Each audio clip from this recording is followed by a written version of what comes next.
Sean bienvenidos una vez más a este su espacio expositivo con Tulio Reyes Miranda, avanzando con la lección número 3 sobre el estudio del libro de Marcos o del Evangelio según Marcos. Bienvenidos a este estudio y comentario sobre la lección número 3. Bueno, en esta lección de escuela sabática, que en este trimestre estamos estudiando el Evangelio según Marcos, entramos en una sección que básicamente se trata del capítulo 2 y parte del 3 de este documento. Entramos en una sección donde nuestro maestro entra en controversias con ciertos escribas, ¿ok? O especialistas de la Torá, y que eran líderes de la comunidad judía, especialmente de la región de Galilea, porque estas controversias se da es en la región de Galilea, especialmente en la sinagoga de Cafarnaum, ¿ok? Entonces, bueno, vamos entonces a iniciar y vamos a analizar la primera controversia. La primera controversia se da en el capítulo 2 según Marcos, en el verso 1 al 5, donde Yeshua, ¿ok? Entra otra vez en Cafarnaum, después de algunos días, ¿ok? Después de algunos días. Recuerden que esta sección Marcos la yuxtapone con la curación o la purificación del Metzorá, del llamado entre comillas leproso, ¿ok? Pero en realidad es el Metzorá. Es purificado y bueno, Yeshua tuvo que estar, digamos, oculto por cierto tiempo, pero decide una vez más Yeshua entrar en Cafarnaum después de algunos días, esos días que él estuvo, digamos, apartado, retirado, en lo oculto, ¿no? Y dice que se oyó que estaba en casa, en este caso, es la casa de Kefas, del discípulo llamado Pedro, ¿no? Dice que inmediatamente se juntaron muchos para oírle predicar, obviamente, de manera que ya no cabía ni aún en la puerta. Esta era en la casa de Kefas, en la casa de Pedro. Y dice, les predicaba la palabra. Entonces, reunidos allí en casa de, de, de Kefas. Entonces vinieron a él unos trayendo un paralítico que era cargado por 4 personas, ¿ok?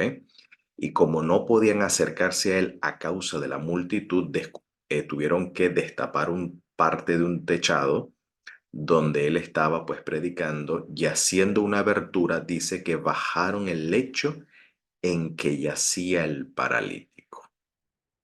Al ver Yeshua la emuná de ellos, en este caso la fidelidad de ellos, es decir, ellos mostraron, en este caso hablando de los que le bajaron, los que llevaron al paralítico, parece ser que la iniciativa era de estos hombres que estaban esperanzados o tenían la esperanza de que creían que Yeshua era el Mesías, que era el Ben Elohim, y que Elohim, al estar con Yeshua, por medio de Yeshua, podría curar, en este caso, al paralítico. Lo interesante es que hace esta sorprendente sentencia al decirle, hijo, confía, ten ánimo, que tus pecados te son perdonados. Quiere decir que el paralítico, aparte de padecer una aflicción física, también tenía una conciencia culpable, tenía una conciencia paralizada, por así decirlo, o una conciencia turbada por sus transgresiones, por sus faltas, y que esta persona vivía angustiada, donde pensaba que la causa de su parálisis se debía a su continua práctica del pecado. O sea, el paralítico estaba angustiado donde veía su parálisis como un castigo, como una recompensa por su transgresión. Y pues Yeshua, viendo su condición, Yeshua se preocupa más por su alma, ¿ok? O mejor dicho, le da prioridad a sanar su alma, dándole la seguridad del perdón de los pecados y luego entonces trayendo una sanidad física. Ahora, esta sentencia obviamente para el resto de los que estaban allí, esto sonó como una blasfemia porque dice, estaban allí y aquí entra la controversia, que estaban allí sentados algunos de los soferim, de los especialistas de la Torá, los cuales cavilaban en sus corazones, ¿por qué este habla así? Blasfemia dice. Pues ¿quién puede perdonar pecados sino solo Dios? Obviamente, en la Torá, el perdón de los pecados se administra a través del ritual del santuario, ¿ok? Del ritual del santuario que está especificado en el Sefer Vayikra o el libro de Levíticos, especialmente en el capítulo 4, donde se habla del corbán que se ofrece cuando una persona cae en la transgresión de alguna mitzvah de la Torah, de un precepto de la Torah. Es decir, hay un protocolo, hay un procedimiento a seguir que es administrado por el sacerdote, por el cojén, por el ministro del altar, quien manipula la sangre de la víctima y de esta manera, de acuerdo a la Torah, de esta manera la persona puede ser absuelta, puede ser librada de la culpabilidad por su falta. Y ahora Yeshua pasa por alto la Torá, es decir, no le dice al paralítico, mira, tienes que llevar a cabo el ritual, no, no, sino que de una vez decreta para él que sus pecados están absueltos, ¿ok? Que sus faltas están absueltas. Ahora, por otro lado, no es muy extraño, no era muy extraño para la tradición judía de que la curación y el perdón de los pecados había una correlación. No siempre, es decir, no siempre en toda curación estaba asociada al perdón de los pecados, pero sí había ciertas curaciones que estaban asociadas al perdón de los pecados. Por ejemplo, tenemos una fuente, y esta la extraje del libro de Gesa Vermes, el autor del libro llamado Jesús el Judío, la página 73. Gesa Vermes, digamos, cita, incluso también esta cita aparece en un comentario judío del Nuevo Testamento. Está la versión en inglés, por supuesto. Está en inglés, no está en castellano, más el libro que estoy citando sí está en castellano por si alguno quiere consultar. Fácilmente pueden ir a Google y descargar este documento, ¿ok? De manera gratuita. Lo pueden ir directamente allí, en Google, Jesús el Judío por el autor Gesa Vermes. Y tanto em, por el comentario judío al Nuevo Testamento, escrito por, bueno, quien encabeza, es un grupo de eruditos judíos que hacen comentario del Nuevo Testamento, encabezada por nada más y nada menos por la autoridad en estudios del Nuevo Testamento en el mundo académico, que es una mujer judía ortodoxa llamada Jim Levine. Cita esta fuente de un documento encontrado en la cuarta cueva de Qumran, llamada la oración de Nabonido. Nabonido, recuerden, es el rey de Babilonia, pero esto es un documento que data del siglo III, ¿ok? Del siglo III. Pero Nabonido es una referencia al rey del Daniel 5, ¿no? Donde la mano que aparece, que escribe Tekel, Tekel, Meneu, Parsin, ¿no? Bueno, hay allí en este documento en la oración de Nabonido se registra que Nabonido estuvo afligido por una úlcera maligna, el rey Nabonido, ¿ok? Perdón, no es disculpa, aquí estoy haciendo un lapsus aquí mental, no me estoy refiriendo a Nabonido de Daniel capítulo 5, sino uno de los reyes de Babilonia, ¿ok? No es, no me, aquí lo estoy confundiendo con Belsasar, disculpe. Sino, sí, porque Belsasar es el capítulo 5, no, sino uno de los reyes, digamos, parientes del rey Nabucodonosor, ¿ok? Donde este rey estuvo afligido por una úlcera maligna. Esto es un apócrifo, ¿ok? Un documento apócrifo que pudo o no tener historicidad, no es aquí el punto, sino, digamos, la enseñanza de este apócrifo, ¿no? De este documento del Qumran, donde menciona que Nabonido estuvo afligido por una úlcera maligna por 7 años. Y dice aquí que un gazer es lo que estudiamos la lección pasada, es lo que se llama un exorcista, alguien que expulsa demonios. Pero también se puede entender que un gazer es alguien que realiza ciertas curaciones en particular, ¿no? Entonces dice, y un gazer perdonó mis pecados. Dice, era un judío de los hijos de Judá, refiriéndose a Daniel. Anota esto por escrito para exaltar, o sea, Nabonido da orden que se escriba este hecho, este milagro, ¿ok? Para exaltar y glorificar al Dios Altísimo.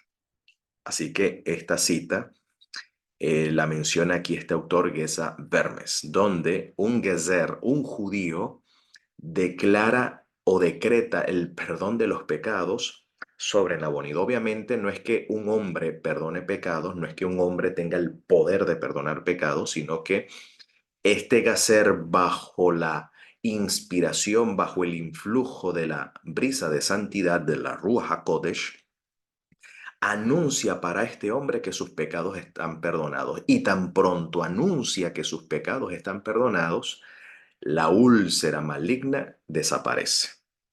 No siempre en la tradición judía no significa que toda enfermedad sanada estaba implícito al perdón de los pecados, porque fíjense, sino que eran casos particulares, ¿ok? Porque hubo muchas curaciones realizadas por el maestro y no significa o no implica siempre de que muchas de esas curaciones estuviesen, se estaba dando el perdón de los pecados, ¿no? No siempre. Pero sí hay casos donde la curación está en estrecha relación con el perdón de los pecados, o mejor dicho, la curación sigue al perdón de los pecados, como menciona, por ejemplo, el propio Jacob, líder de la comunidad judio-cristiana del siglo I allá en Jerusalén, donde él escribe, ¿está alguno enfermo entre ustedes? Dice, llame a los presbíteros de la iglesia, a los ancianos de la iglesia, de la asamblea, y oren por él, aplicándole en este caso un ungimiento con aceite en el nombre del Señor, que no siempre se utilizaba aceite, se utilizaba otras cosas. Por ejemplo, Yeshua utilizó lodo, hizo lodo con su saliva, ¿ok? Y así sucesivamente. Entonces, ungiéndole con, en este caso, pues Jacob, siguiendo la tradición judía, recomienda utilizar en este caso el aceite de oliva, ¿no? Ungiéndole con aceite en el nombre del Señor, y la tefilá o la oración de Emuná salvará al enfermo y el Señor lo levantará. Y si hubiere cometido pecados, le serán perdonados. Así que no es extraño de que un hombre bajo el influjo de la Ruach HaKodesh, como dice aquí la tradición, en este caso Daniel, le anuncia al hombre como portavoz del Eterno, le anuncia que sus pecados están perdonados e inmediatamente la curación le sigue al perdón, ¿no? En este caso. También lo vemos en el caso de la historia de Primera de Reyes, de Naamán el sirio, ¿no? Naamán recibe el perdón de los pecados, esa purificación en el río donde él es purificado de su padecimiento de Zará o de Zarahat, ¿ok?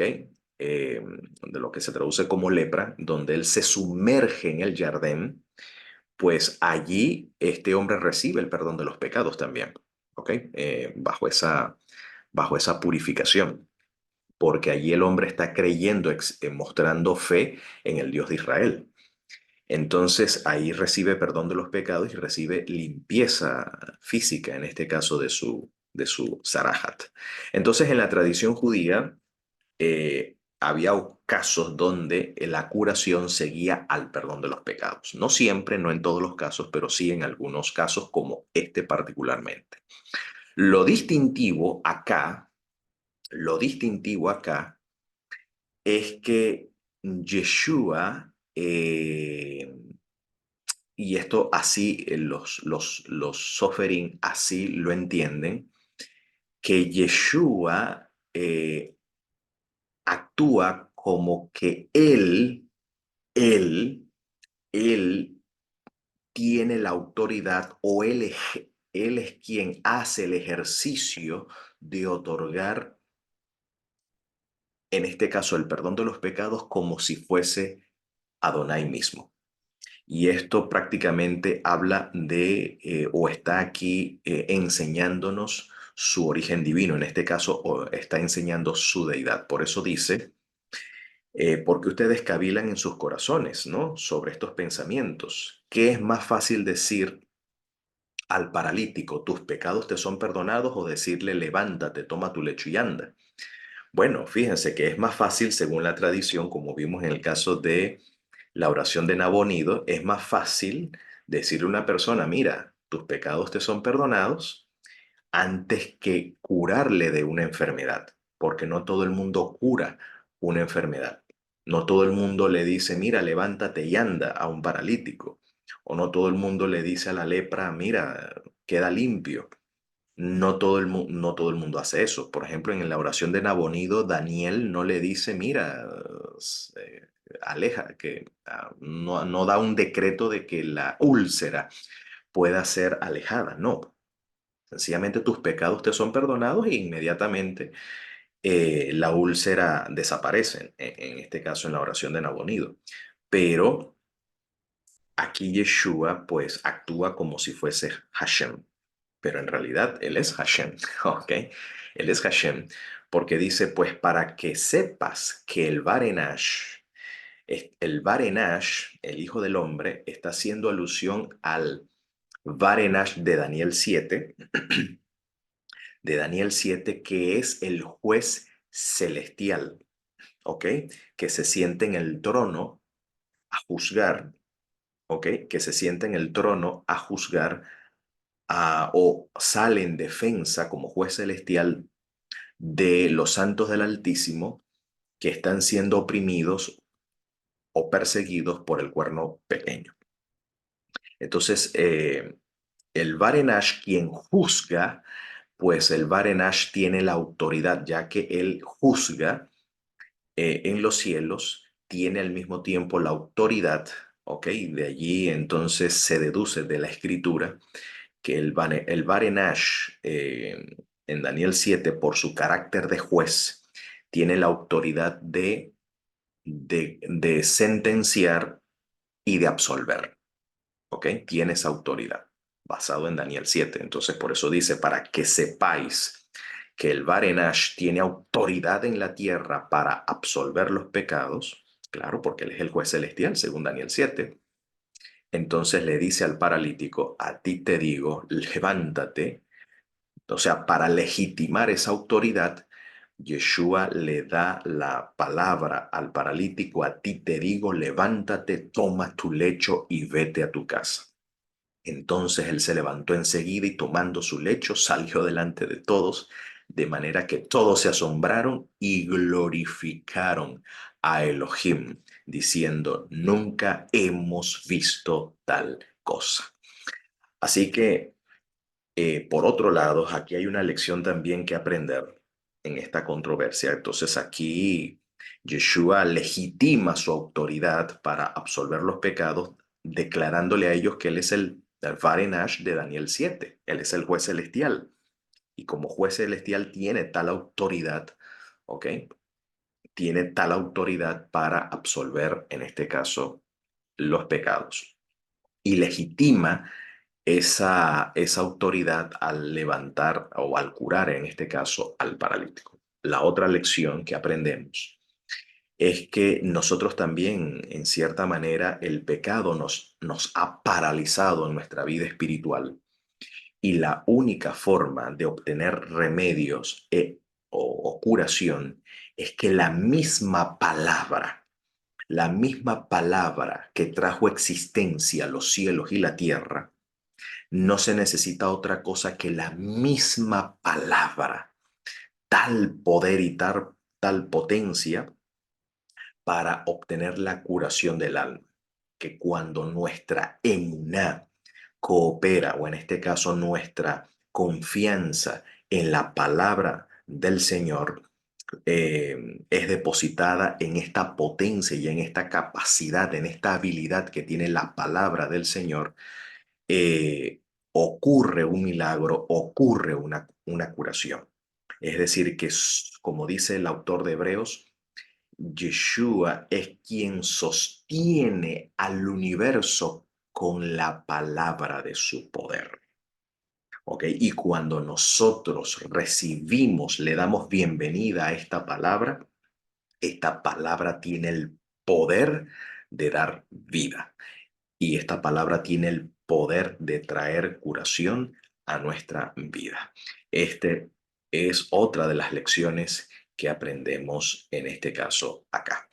Entonces aquí Yeshua, pues en esta controversia, Yeshua queda legitimada su deidad y su autoridad para perdonar los pecados de acuerdo a las escrituras, basado en Daniel capítulo 7, que él es el juez celestial que tiene autoridad para sentenciar, tiene autoridad para absolver y por lo tanto está ejerciendo su autoridad en este caso particular con el paralítico. De esa manera queda legitimada su mesianidad de que este Barenash es también el Bar Elahá, es decir, el Hijo de Dios. Muy bien, luego entonces de esta controversia, dice, volvió a salir al mar y toda la gente venía a él y les enseñaba. Y al pasar vio a Leví, hijo de Alfeo, así se llamaba el apodado Mateo o Matillahu, ¿ok? Como se diría en hebreo, Matillahu. Leví ben Alfeo, o Leví, hijo de Alfeo, dice que estaba sentado al banco de los tributos públicos, es decir, era un recaudador de los impuestos. Y le dijo, sígueme. Y le dijo, sígueme, porque ya Leví había oído la fama del maestro y él quería convertirse en su discípulo. Pero él pensaba que por el paradigma social de aquella época, pues los judíos que se hacían recaudadores de impuestos no eran bien vistos porque ellos veían que eran unos enchufados del Imperio Romano. Y saben, ustedes o sea, sabemos que y el pueblo judío en ese entonces no era un pueblo independiente, sino era un vasallo, era un pueblo que estaba bajo el gobierno o bajo la jurisdicción del Imperio Romano. Y la manera en que un judío le mostraba lealtad al emperador era precisamente eh, contribuyendo con los impuestos que el emperador establecía para ellos. Y estos judíos vivían a costa de esos impuestos, es decir, le sacaban provecho, le sacaban ventaja a la situación, obviamente obteniendo un porcentaje que a veces algunos de ellos eran usureros y cobraban de más y se enriquecían de manera deshonesta. A lo mejor Mateo no lo hacía, pero igual, o sea, vivía como estaba enchufado, pues se beneficiaba de ese pago de impuestos que para los judíos no era bien visto esa acción, era visto como una apostasía, ¿ok? Eran vistos como los gilulín, los profanadores del pacto. ¿ok? Entonces, para Mateo, o en este caso Leví ben Alfeo, para la sociedad judía, para los fieles, en este caso de la Torá, los observantes de la Torá, Mateo pues era un apóstata, estaba en total apostasía, era un pecador en este contexto. Entonces, Leví ben Alfeo pensaba pues que el maestro no se fijaría en él precisamente porque vivía de este negocio o de este oficio de ser en este caso un recaudador de impuestos. Pero aquí le sorprende él la llamada del maestro, precisamente lo que él anhelaba hacer, porque ya la gracia del maestro lo estaba trayendo a él, y dice que levantándose le siguió. O sea, no le importó los paradigmas sociales, no le importó dejar ese oficio, pues él quería seguir a este maestro. Y aconteció que estando Yeshua a la mesa en casa de él, pues vemos que aquí Matillá pues le hace un agasajo para el maestro y para sus discípulos. Dice que muchos recaudadores y pecadores, así se le denominaba a los recaudadores y pecadores, eran vistos así, estaban también a la mesa juntamente con Yeshua y sus discípulos porque había muchos que le habían seguido. Pero aquí entra otra controversia. Y los escribas, es decir, los oferín del grupo de los Perushim, del grupo de los fariseos que eran escrupulosos observantes, no tanto de la Torah escrita, sino eran escrupulosos observantes de la Torah según como era interpretada por la tradición oral o la tradición de los ancianos.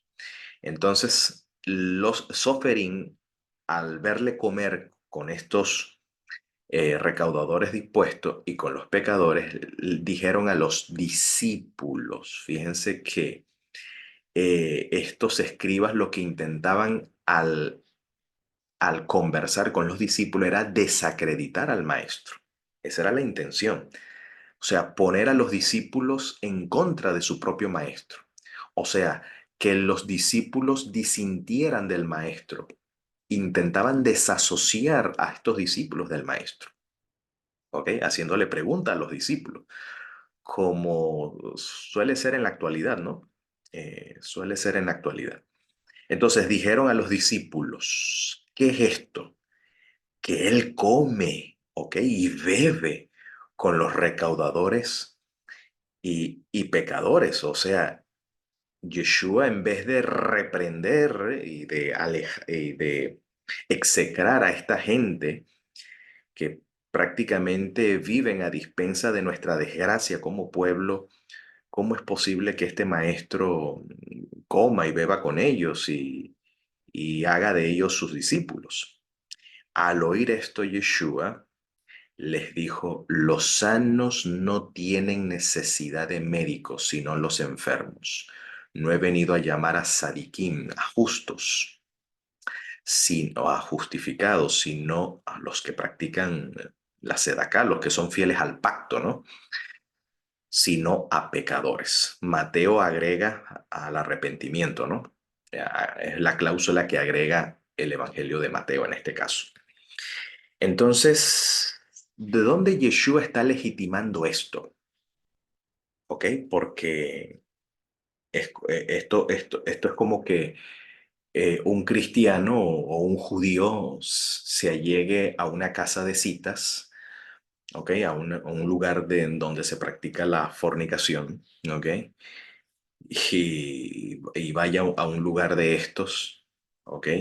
Y esté allí rodeado de ciertas mujeres, ¿ok? Con una reputación cuestionable, ¿ok? Y esté pues comiendo y bebiendo con ellos. Entonces, obviamente, ¿qué hace ese hombre allí? Entre esa gente, ¿no? Parece ser que no está evangelizando necesariamente, ¿no? Entonces pero obviamente estos soferín sabían que el carácter del maestro, lo que ellos intentaban era desacreditar al maestro delante de estos discípulos.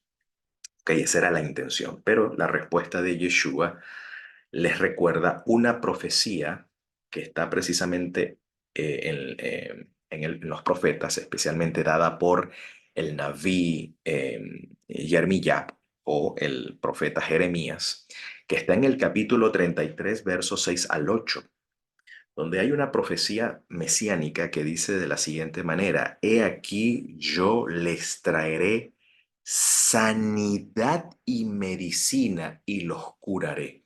La curación en la tradición judía y en la tradición bíblica está asociada también al perdón de los pecados. Recuerden que en el Midrash que Yeshua expone ante Nagdimón o Nicodemo sobre la serpiente que levantó Moshe en el desierto, que cualquiera que mirara a la serpiente recibiría curación, sanidad y viviría. Eso es una forma de expiación, eso es una forma del perdón de los pecados. Entonces, la curación está asociada a la obra del perdón de los pecados y en este caso a la restauración también del pueblo. Entonces, cuando dice: "He aquí que yo les traeré sanidad y medicina", no está hablando tanto de la condición física del pueblo, sino de la condición espiritual. Y dice: "Y los curaré". Esto tiene que ver con el perdón de los pecados. Porque dice: "Y les revelaré abundancia de paz y de verdad". El contexto está hablando, el profeta Jeremías está hablando cuando los cautivos, hablando de la destrucción del primer templo construido por Salomón, que fue destruido por los caldeos, por Babilonia. Dice: cuando ellos vuelvan a la tierra, dice: "Y haré volver los cautivos de Judá y los cautivos de Israel". Y dice: "Y los restableceré como al principio", es decir, los haría retornar a la tierra. Pero luego de este regreso a Eretz Israel, de este regreso a la tierra, se llevaría a cabo una obra importante. Dice que está asociada a la idea de sanidad y curación. Dice: "Y los limpiaré de toda su maldad con que pecaron contra mí. Y perdonaré todos sus pecados con que contra mí pecaron y con que contra mí se rebelaron". Quiere decir que aquí Adonai se muestra como el médico. O sea, aquí Yeshua se está revelando como el que lleva a cabo esta acción anunciada por Jeremías. Por eso les dice: los sanos no necesitan de médico, sino los enfermos. ¿A qué está haciendo referencia? Está haciendo referencia a esta profecía, ¿ok? Donde el Señor mismo vendría: "He aquí yo, el Señor Adonai, Hashem, les traeré sanidad y medicina". Y en el Evangelio de Marcos, quien está llevando a cabo esta obra es nada más y nada menos que Yeshua. Aquí está hablando nuevamente, está Yeshua haciendo conexión o revelando en este caso su deidad, por un lado, y por otro lado está revelando el cumplimiento de la profecía de Jeremías. Él está haciendo la obra de Adonai, está haciendo justamente la obra de Hashem, de acuerdo a lo que estaba aquí predicho por el Naví Jeremías o por el profeta Jeremías. Luego hay otra controversia, no solamente de llamar a, a estos apóstatas al discipulado, no solamente de decretar el perdón de los pecados, como el Barenash, que tiene tal autoridad, según Daniel 7, sino también con el tema del ayuno, otra controversia. ¿Ok? Aquí hay un tema de controversia con el tema de los ayunos, porque dice: "Y los discípulos de Johanán", en este caso de Johanán Hamadbil o Juan el Bautista, y los fariseos ayunaban, y vinieron y le dijeron". ¿Quiénes? Los discípulos de Juan y los discípulos de ciertos perushim, de ciertos escribas del orden de los, porque habían varios escribas, habían escribas digamos, de los saduceos o de los sadoquín, que eran sacerdotes, y habían escribas de los Perushim, que era del grupo laico, en este caso de los fariseos, ¿no? Que eran los escrupulosos en seguir la tradición oral, mientras que los sacerdotes estaban apegados únicamente a la Torá escrita. Eran como decir los sacerdotes o los saduceos eran los caraítas del siglo primero, por así decirlo, y solamente aceptaban como canon la Torá. Los profetas y los salmos y el resto de la literatura eran vistos como literatura de segundo, como una especie de apócrifos o deuterocanónicos para los saduceos, ¿no? Entonces dice aquí, los discípulos de Johanán y los de los Perushim ayunaban y vinieron y le dijeron por qué los discípulos de Johanán y los discípulos de los fariseos ayunan y tus discípulos no ayunan, ¿ok? No ayunan. Obviamente hay en la Torá ciertos días de ayunos designados por la propia Torá. Uno, el día de Yom HaKippurim, el día de las expiaciones era un día de ayuno. O sea, era obligatorio, era una mitzvah, era un precepto de la Torá que en ese día, cuando dice la Biblia afligir o humillar el alma, tenía que ver con ayunar. O está hablando de una penitencia acompañada de ayuno, ¿no?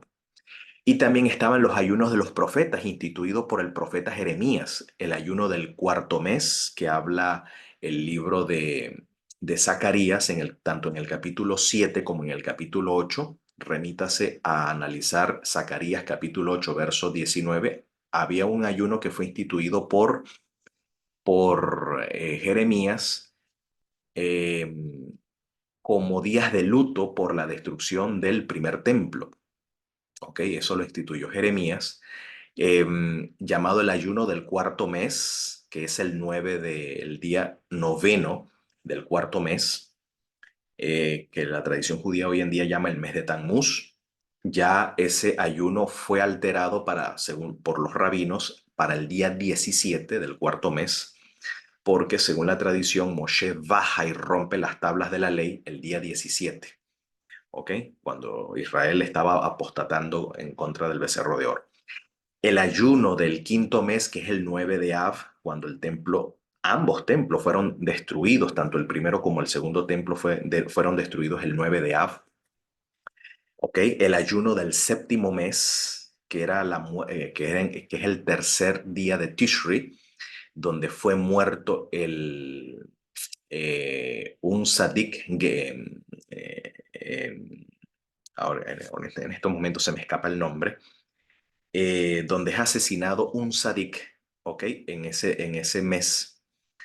Em, Ahorita se me escapa el nombre del sadik, que es asesinado un justo que pertenecía a la realeza. Y el ayuno del décimo mes, cuando el primer templo o Jerusalén fue sitiada por el jefe de la guardia de Nabucodonosor, ¿ok? Que era el 10 de Tebet, en este caso, en época de invierno. Así que esos son los días de ayuno instituidos por Jeremías, pero aparte de esos días de ayuno, instituido por Jeremías, instituido por la propia Torá, como es el Yom Kippur, los fariseos tenían 2 días de ayuno en la semana, ¿ok? 2 días de ayuno.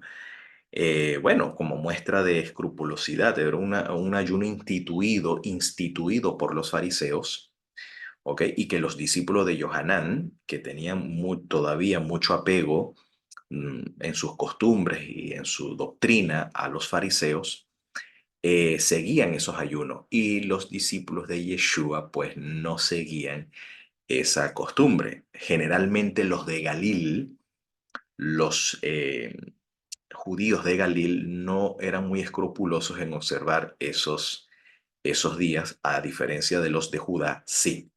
Pero Yeshua les dice esto: ¿acaso pueden los que están de bodas ayunar mientras está con ellos el esposo?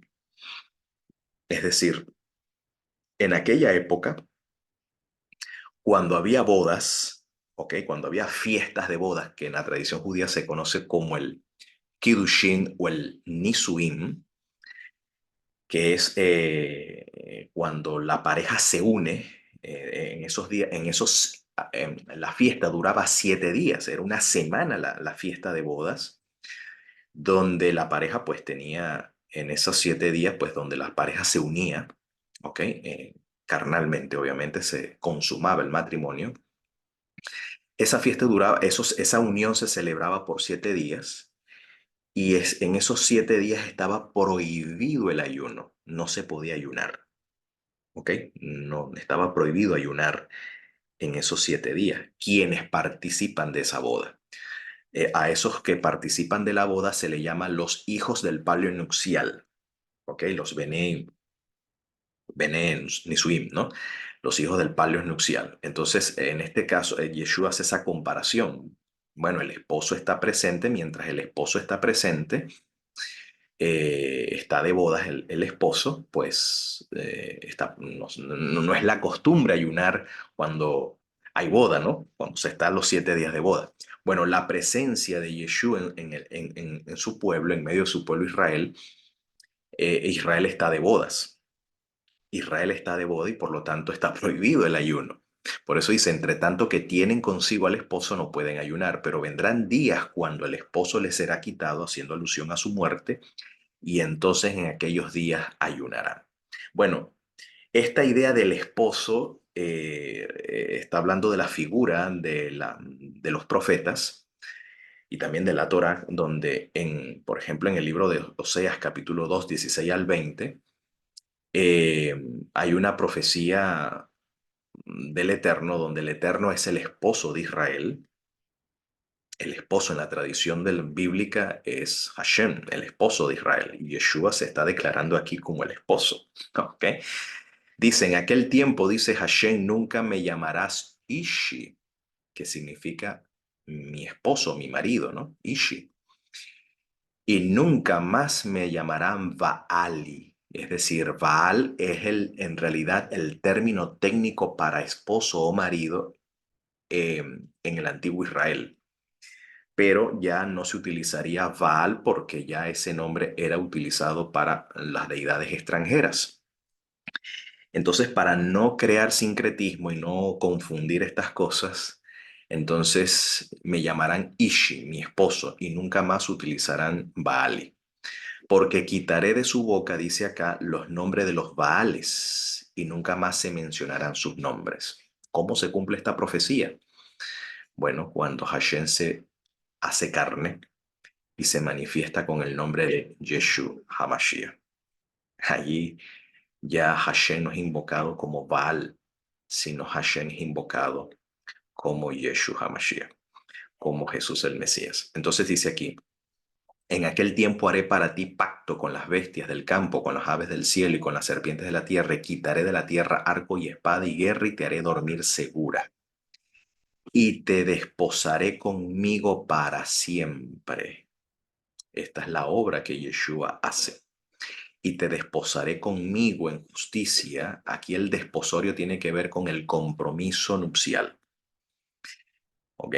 El erusín, como se conocía en la antigüedad. Entonces te desposaré conmigo en justicia y en juicio, en benignidad y misericordia. Y te desposaré conmigo en fidelidad y conocerás a Hashem. Bueno, ahora a Hashem lo conocemos a través de Yeshua HaMashiach, como bien el Evangelio lo relata, que a Elohim nadie le vio jamás, sino que el unigénito Hijo o el unigénito Dios, según los manuscritos griegos más antiguos, que ahora se encuentra en el seno de Abba, lo ha manifestado. Entonces, ahora Hashem se da a conocer en la persona de Yeshua HaMashiach en cumplimiento de esta profecía. Entonces, bueno, cierra allí la controversia del ayuno.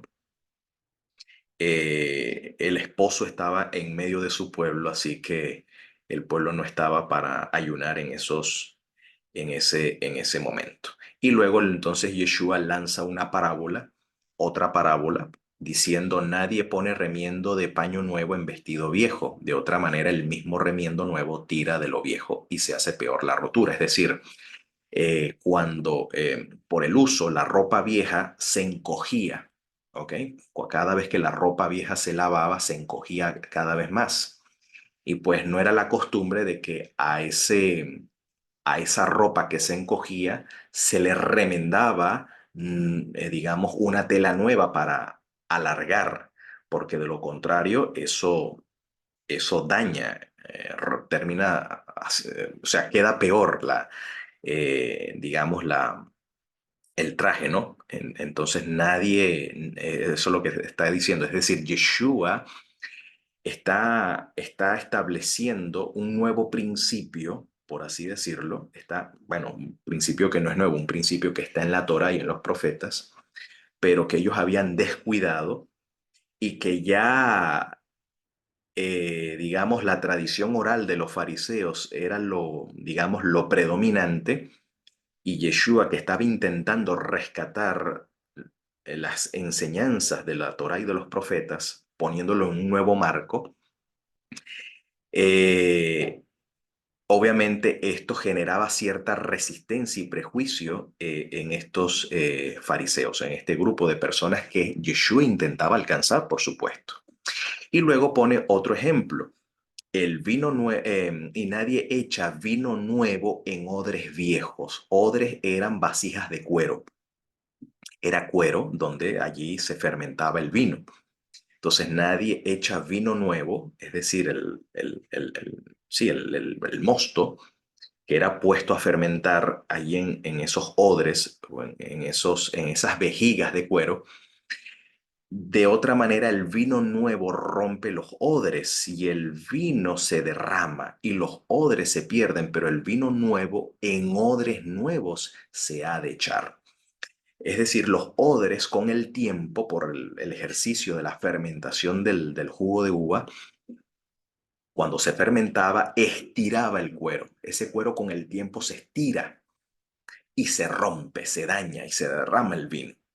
Entonces, siempre que se cosecha del lagar, se obtiene del lagar el vino nuevo, se colocaba en odres nuevos, porque si se coloca en odres viejos, corre el riesgo de que estos puedan romperse. Entonces, Yeshua estaba comparando a la tradición oral de aquella época y, digamos, el principio que Yeshua estaba intentando rescatar para alcanzarlos a ellos se comparan, o Yeshua estaba comparando a ellos como el traje viejo que estaban encogidos y como esos odres viejos que estaban estirados, que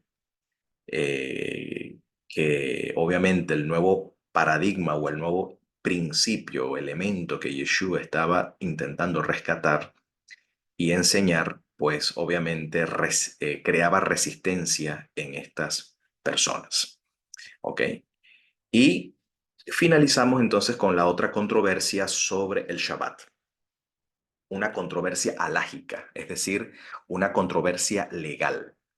Una controversia legal de lo que se debe hacer o qué no se debe hacer en día de Shabbat. Aquí la discusión entra por el hecho de que Yeshua pasa por unos sembrados un día de sábado. Estos sembrados obviamente eran las esquinas, lo que en la Mishnah se llama la peaj, ¿ok? Que son los bordes, ¿ok? Las esquinas o los bordes de los sembrados donde era lícito para cualquier persona pasar por un sembrado y tomar de las esquinas, porque eso, según la Torah, estaba reservado para los pobres de Israel.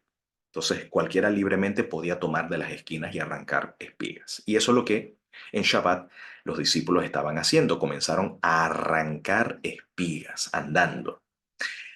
Entonces los fariseos le dijeron, mira, ¿por qué hacen en el Shabbat o en el sábado lo que no es lícito? Es decir, no era legal lo que ellos estaban haciendo, no por el hecho de que el sembrado era ajeno, sino por el hecho de que ese no es el punto, sino porque están cosechando, están arrancando espigas en Shabbat. Entonces los fariseos le dijeron, entonces, pero él les dijo, entonces Yeshua le responde, porque la crítica es hacia Yeshua sobre los discípulos, porque tú, siendo un maestro de Torah, tú le permites, eres permisivo en cuanto a la observancia de la tradición oral, ¿ok? De la halajá establecida por los ancianos, por los líderes del pueblo. Entonces, Yeshua le responde, ¿nunca leíste lo que hizo David cuando tuvo hambre, tuvo necesidad y sintió hambre, él y los que con él estaban? ¿Cómo entró en la casa de Dios, en el templo, siendo Abiatar Cohen Gadol, sumo sacerdote, y comió los panes de la presencia, de los cuales no es lícito comer, sino solamente a los sacerdotes, y aún dio a lo que con él estaban? Es decir, aquí se violó un principio, una mitzvah de la Torá cuando el sumo sacerdote Abiatar le entrega los panes de la presencia a David y a su gente porque tenían hambre. Y eso según la Torá no se puede hacer porque en la Torá los panes de la presencia deben ser comidos por los sacerdotes. Y al parecer un día de Shabbat, porque esos panes se cambiaban, era en día de Shabbat. ¿Ok? Al parecer entonces esos panes en ese Shabbat no fueron colocados en la mesa de los panes de la presencia, sino que fueron dados, en este caso, a David y su gente, que tenían hambre. ¿Ok? Así que está ese episodio en la tradición bíblica, en la tradición de los profetas. Eh, ¿Y por qué entonces Jesús trae esa situación que ocurrió un día de Shabbat, lo trae a colación en relación a sus discípulos? Porque ya existía en su época el principio del Pikut Hanefesh, que es el principio de preservación de vida, donde, donde hay en ciertos momentos donde la vida de la persona peligra o el hombre está en una extrema necesidad, el precepto queda suspendido temporalmente porque aquí hay una necesidad que atender. ¿Ok? Aquí hay una necesidad que atender.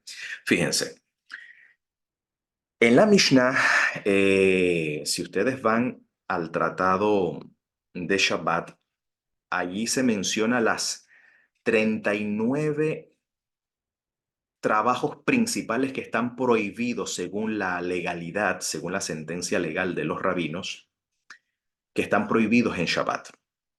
Esto se llama Avot Melahá, que quiere decir los trabajos principales. Avot significa padres en plural, o sea, los padres de los trabajos, por así decirlo. Es un tecnicismo hebreo que quiere decir los principales trabajos prohibidos en Shabbat. Fíjense, los 11 primeros tienen que ver con la elaboración del pan. Por ejemplo, sembrar está prohibido en Shabbat, arar, recolectar o arrancar espigas, lo que ellos estaban haciendo justamente en Shabbat, estaba prohibido por esta sentencia de Abot Melahá. Por eso dice, ¿por qué tus discípulos hacen lo que no es lícito? ¿Ok? Porque ya existía esta norma, esta legalidad, recolectar, arrancar, hacer gavillas, o sea, juntar las espigas, trillar, es en este caso extraer con las manos, frotar con las manos, retirar o separar el alimento de su cáscara. Esto se hace con las manos, ¿no? Lo que los discípulos hacían según la tradición de Lucas. Aventar, seleccionar, moler, tamizar, amasar y hornear. Todo esto está prohibido en Shabbat. Esto tiene que ver con la elaboración del pan. Esto en Shabbat no se hace, según esta legalidad.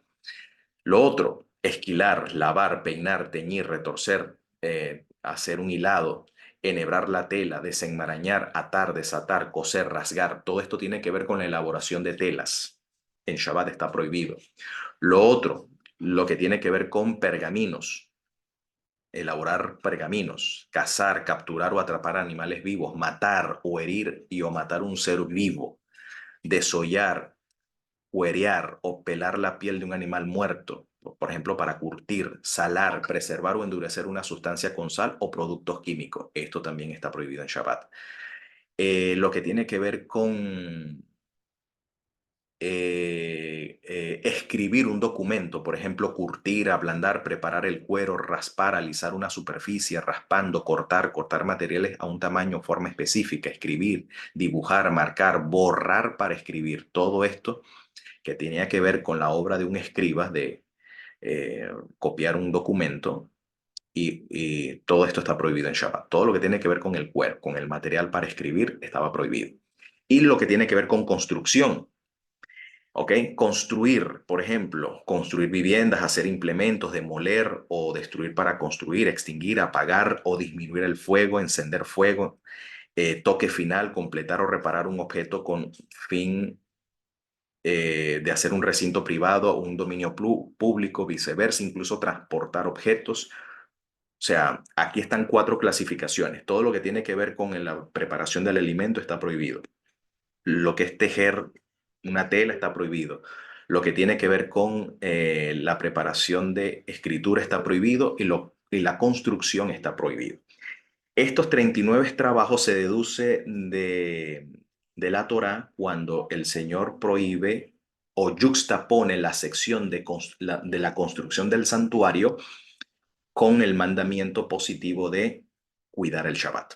Entonces de eso se deduce esas 39, de la cual recolectar estaba prohibido y esto es lo que estaban haciendo. Pero Yeshua legitima que esto no profana el Shabbat porque hay un episodio donde por necesidad, por el principio de Pikuah Nefesh, eh, la preservación de vida está por encima incluso de los sacrificios del templo. Por eso Mateo cita a Oseas que dice, Gesed quiero y no sacrificios. Quiere decir que practicar el Gesed, practicar el ejercicio del bien, en este caso por una necesidad mayor, en contraste con los sacrificios del templo, supera o es de más importancia el Gesed que los sacrificios del templo.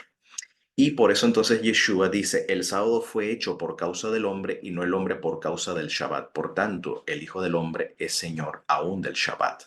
Quiere decir que Él es el maestro de la halajá. O sea, Él es el maestro de esta sentencia, Él es el guardián del Shabbat y Él prescribe lo que es lícito y no en el día de Shabbat.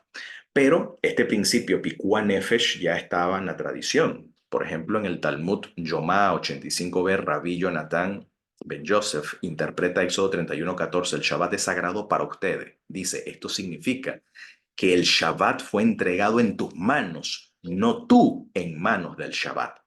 O sea, el hombre debe buscar en Shabbat lo más apropiado y lo más beneficioso para el hombre, que la vida del hombre no esté en riesgo por las escrupulosidades de las observancias de cosas prohibidas en el Shabbat. ¿Ok? Si la vida peligra, hay una necesidad mayor, pues se suspende el Shabbat y se atiende, en este caso, la necesidad. Y este principio se repite en otra controversia, donde entra en la sinagoga y había allí un hombre que tenía la mano paralizada. Algunos que buscaban un motivo para acusar a Yeshua no le quitaban la vista de encima para ver si sanaba al enfermo en día de Shabbat. Entonces Yeshua dijo al hombre de la mano paralizada, ponte de pie frente a todos. Luego dijo a los otros, ¿qué está permitido en Shabbat? Fíjense, hacer el bien o hacer el mal, salvar una vida o matar. Noten que aquí en la controversia es qué se hace. En este caso está hablando de una curación. Fíjense, en la sección anterior era sobre el hambre. Hay una necesidad, principio de Pikuah Nefesh. Si hay una necesidad de alimentos, ¿ok? Y si se requiere que el Shabbat se suspende, pues se suspende el Shabbat y se atiende la necesidad, en este caso de alimentos, por el principio de Pikuah Nefesh. Pero obviamente esto es temporal, ¿no? Esto es una medida temporal para atender un caso puntual. Pero aquí en este caso es una curación. ¿Ok? Algunos decían que en Shabbat está prohibido curar y que si la persona se muere, pues muere por voluntad de Dios, pero en Shabbat no se cura. Bueno, entonces, ¿qué está bien? Por eso la pregunta, ¿está bien salvar una vida o quitar una vida? ¿Hacer el bien o hacer el mal? Hacer el bien es el Gesed que habla ya Oseas. Gesed quiero y no sacrificio. Según el Talmud, en la sección Yomá 85b también se registra la deducción del Rabí Yohanan que dice, si un Cohen, este principio se llama Shlia Mitzvah, una buena acción. Una buena acción. Cuando se requiera una buena acción, si es necesario suspender los servicios del templo, fíjense que en Mateo hace un contraste entre los servicios del templo y el Shabbat. que es superior los servicios del templo que el Shabbat, porque dice el maestro que los sacerdotes en día de Shabbat profanan el templo haciendo todo el escrupuloso protocolo de los sacrificios y dice, y son sin culpa. Quiere decir que los sacrificios del templo no se suspenden porque sea día de Shabbat, no. En este caso, el Shabbat se profana con los sacrificios. Pero fíjense este caso. Pero los sacrificios pueden ser suspendidos por otra causa mayor. Noten, si un sacerdote puede testificar sobre la inocencia de una persona sentenciada a muerte y de este modo salvar la vida humana, por eso dice el maestro salvar o quitar la vida, está hablando de este principio de Shliat Mitzvah, es necesario que el sacerdote testifique, aunque deba ser removido del altar, inclusive si éste se encuentra en momento pleno de un sacrificio. O sea, si al sacerdote le corresponde ofrecer sahumerio, encender las velas, las de la menorá, ofrecer un sacrificio por el pecado, un holocausto, es decir, realizar los servicios del altar, y tiene que testificar para salvar la inocencia de una persona que está sentenciada a muerte, pues dice, este principio dice que está autorizado al sacerdote suspender la actividad del ritual del templo e ir corriendo a testificar en el Beit Din sobre la inocencia de la persona. Si esto se hace así, cuánto más en el día de Shabbat. Entonces, la obra de curar en Shabbat, ¿ok? No profana, no profana el día de Shabbat. ¿Por qué? Porque todo judío, por eso dice que ellos permanecieron callados, no le pudieron responder, porque ellos sabían este principio. Jesús les quedó mirando enojado y entristecido por lo obstinados que eran y dijo al hombre, extiende la mano, así que extendió la mano, quedó restablecida. Tan pronto como salieron los fariseos comenzaron a tramar con los partidos del rey Herodes cómo matar a Yeshua, claro, porque lo estaba dejando mal parados, que le estaba dejando desautorizados, ¿ok? Mal parado. Pero mira, en cada Shabbat, en el Shaharit, en el culto matutino, en las sinagogas y en el templo, especialmente en la sinagoga, todo fariseo oraba la Amidá, que eran las 18 bendiciones, que era un rezo instituido por Esdras, por Ezra, conocido como la Amidad. Dice, en la segunda verajá, en la segunda bendición o en el segundo rezo, se exalta el poderío de Dios, y esto se hacía en Shabbat. Y en Shabbat todo fariseo oraba, tú eres eternamente poderoso, mi Señor, el que levanta a los muertos, eres tú, abundante, capaz de salvar. Sustentas a los vivos con tu gesed, con tu bondad. Habla de sustentar el, el universo. El sol no deja de brillar porque sea Shabbat. La tierra no deja de estar en movimiento porque sea Shabbat. Es decir, el sustento de la vida no para. La energía divina no deja de fluir porque sea Shabbat. Sustentas a los vivos con tu bondad, levantas a los muertos con tu abundante misericordia. Dice, sostienes a los caídos, curas a los enfermos. Hashem es quien cura a los enfermos. Su obra es curar, liberar a los cautivos. Mantiene su fidelidad en los que duermen en el polvo. ¿Quién es como tu Señor de proezas y quién es comparable a ti? Rey que da vida y da muerte y hace brotar la salvación. Fiel eres tú para resucitar a los muertos. Bendito eres tú, Señor, que resucita a los muertos. Cada fariseo oraba en la sinagoga, tú eres quien curas a los enfermos. Esto es una contradicción, esto es contraproducente. ¿Cómo es posible que ellos en Shabbat oran de que o reconocen que el Señor es quien sustenta la vida con el gesed de Dios, incluso libera a los cautivos y cura a los enfermos? ¿Cómo esto puede ser posible que sea una contradicción? Esté prohibido incluso para el cielo mismo curar, aunque sea día de Shabbat, cuando es precisamente su obra curar incluso en día de Shabbat. Por eso que ellos no pudieron contrarrestar esto dicho de Yeshua. Y de esa manera entonces Yeshua queda legitimado como el Señor del Shabbat.